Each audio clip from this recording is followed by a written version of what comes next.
this person, after being so strict and everything, and then asked many questions, one of the answers, well, I'm such and such a person, and then just to be nice, I help out, doing dishes and then mowing lawn. And he said, don't you ever say that in front of immigration officer, because you are taking a job away from America. And she was not scolding me, just giving me a suggestion. And she gave me extension, another 6 months. And again, another miracle. And I started working right away how I can become a permanent resident. And I dug up every possible connection, everything. It took 2 years since then.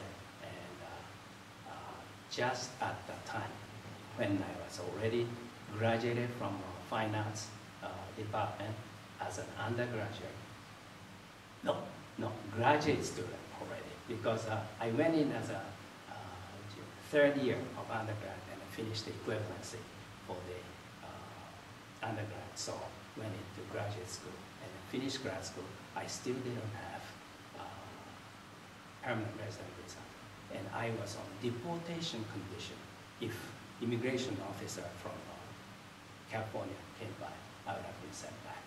But again, another things happened. Just things like that. When you believe something, I guess you just have to believe. It's for you.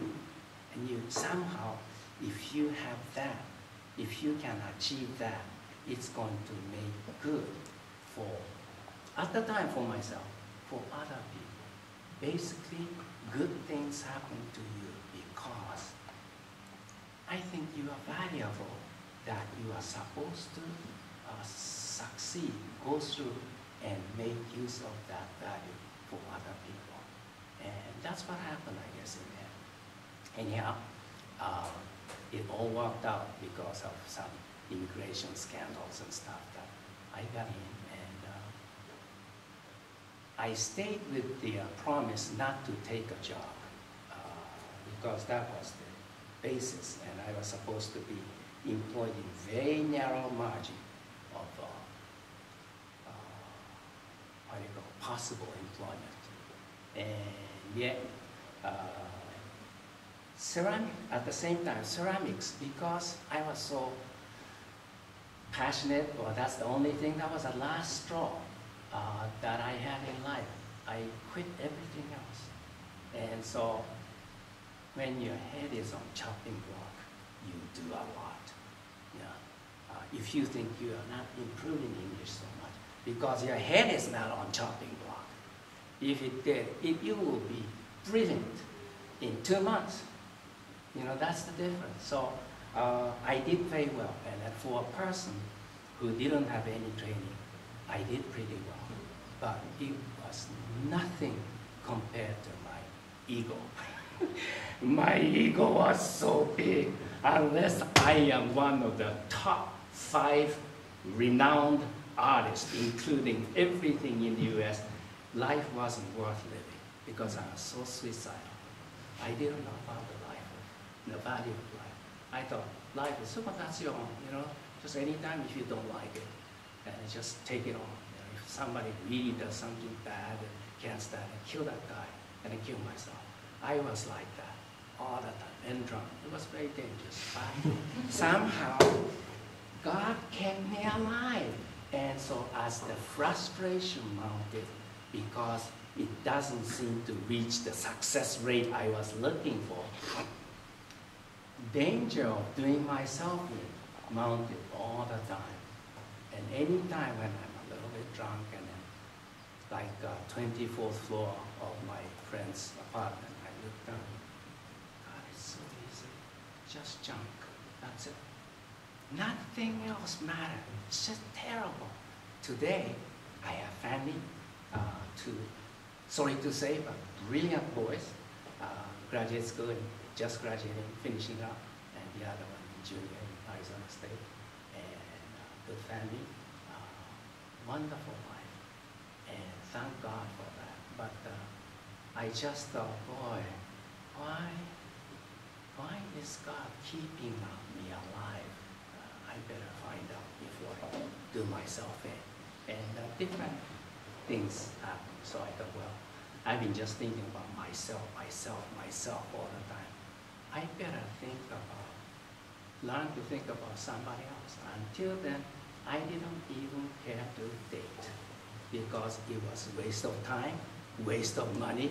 It wasn't for myself and for my own gain.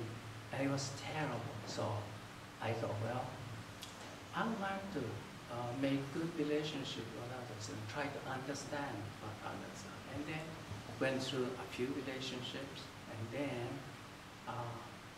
my present wife, sorry to go into my personal account, but it came with a very particular contract demand.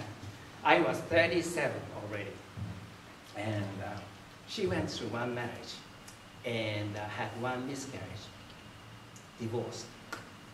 And when I dated with her, she said, if your priority is not having a family, we can't meet. She was just ready. She has to have a family. I'm getting too late. And boys realize there are times like that in girls, that some of the girls, oh, I don't need children. Suddenly, 35, they say, we need children. Suddenly change, so be ready. Anyway, I said after thinking, let me think about it. And after thinking about only a few minutes, I thought, might as well make up my mind. Am I going to kill myself? Am I going to find out and commit myself? I thought, okay. And it worked out okay. Yeah. But it's a lot of commitment. You have to make it together. But anyhow, that's how it worked out, and I got married. Now, first thing that came is, until then, I can just scrape my own life. You know, anything I can do, and somehow I get the means of living okay. Now, it's going to be a family. Tiny little lump sum of sales of pottery is not going to do it. It's not fair for your wife, for your family. So, well, I better look for a job. I started looking for a job in the newspaper. Every day, there's nothing I can do. Graduated from Yukio University, English literature department. There is no job for English literature guy in Japan unless you want to teach, unless you are a brilliant writer, you know, something like that. But I wasn't. And then I went into flower arrangement, which I quit.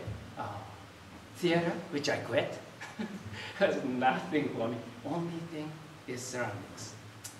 And I thought, God, this is not going to work. But then, one day, I saw St. Louis Chaminade Education Center looking for an instructor in art department. And I knew the guy who was teaching in Chaminade. And so I thought, oh, he must be creative. Because St. Louis High School had a wonderful guy. So I thought, well, I'll send in my application.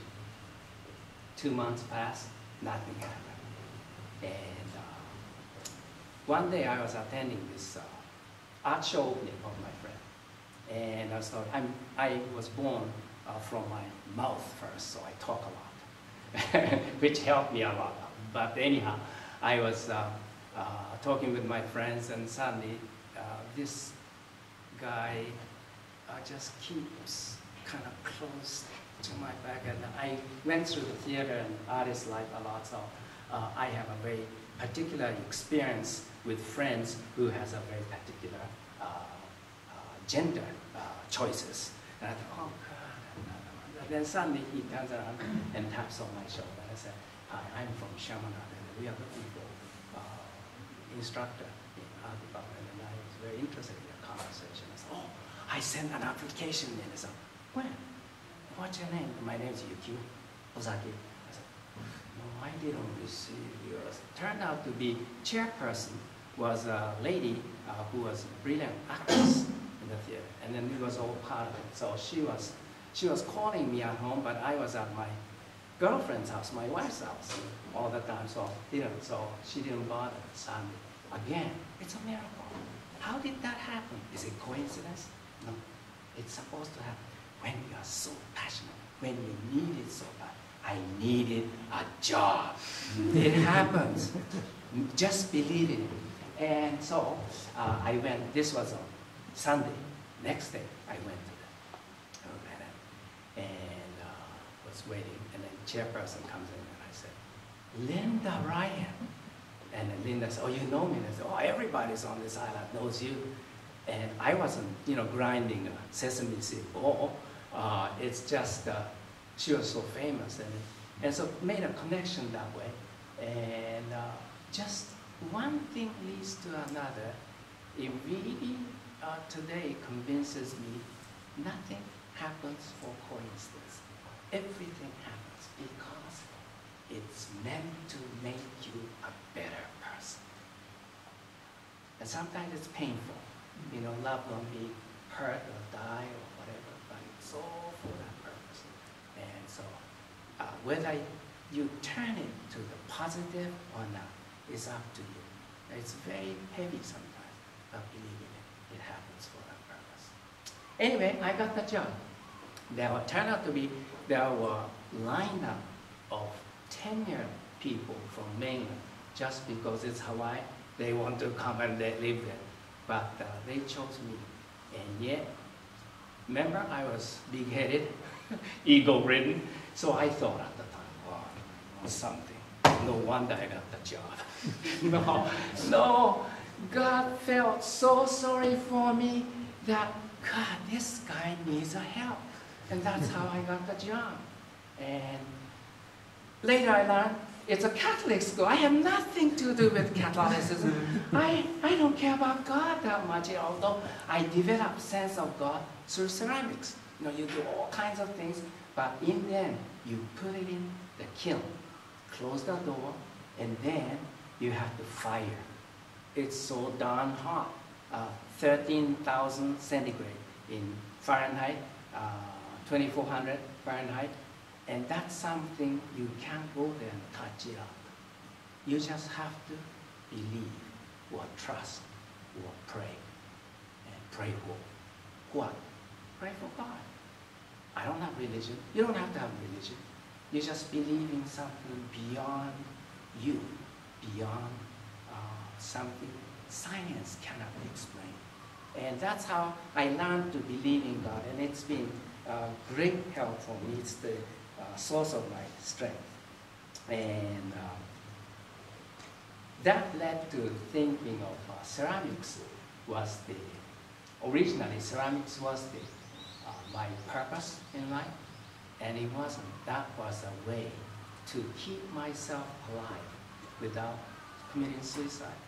And that was like an automatic system set up, computerized car that arrived at Chaminade and dropped me off. And it's been incredible school. I'm a very good spokesman for the Chaminade. It's a beautiful school, small. It's not for the people who got the enormous ambition in engineering or medical field, even though we sent a tremendous number of students to pre-med. But I was very lucky, and because of my strong belief in God, they treat me almost as if I'm one of the brothers, and it's been so wonderful. They value me just as much as my word, as much as any others. And it's been a great life.